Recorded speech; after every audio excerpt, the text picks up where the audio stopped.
Bonjour les amis, aujourd'hui on va faire un petit tuto sur le bottleneck, le slide.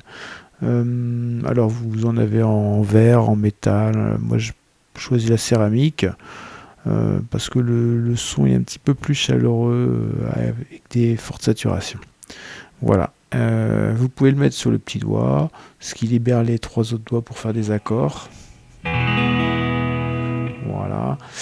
Moi, principalement, quand je peux, je le mets sur le doigt 3 parce que j'ai plus de maintien. Voilà. Alors, le principe de fonctionnement, il est simple. Quand vous avez la case 15 qui est écrite sur la partition, ici, vous avez la frette de contact. C'est pas celle qui est à gauche de l'index, c'est celle qui est à droite, côté chevalet. Voilà. Et c'est cette longueur-là entre la frette de contact et le chevalet qui va faire la note en fait. Si je raccourcis, je vais avoir une note plus aiguë et ainsi de suite. Et si je rallonge, je vais avoir une note plus grave. Donc c'est la frette de contact, c'est la frette qui se retrouve côté chevalet. Et bien le principe du slide, du bottleneck, c'est de venir remplacer cette frette de contact par le dessus. Donc venir en contact sur la corde mais sans appuyer pour pas qu'elle touche la frette en fait. Donc je vais essayer de vous montrer. Donc déjà je vous fais le... Voilà, donc là je suis au-dessus de la frette. Si je me mets au milieu de la case 5, on n'est pas bon. C'est vraiment au-dessus de la frette qu'il faut être. Et je vais essayer de vous montrer à la caméra.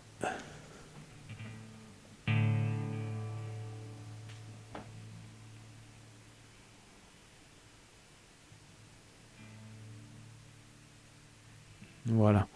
Alors les deux doigts qui sont là sont posés sur les cordes, ça permet d'étouffer les bruits parasites de ce côté-là. Si je les mets pas, plus de bruit.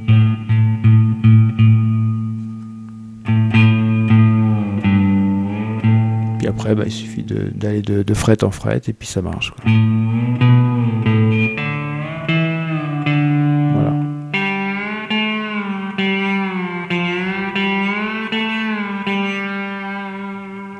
Le vibrer, il suffit de monter, descendre juste à côté de la frette.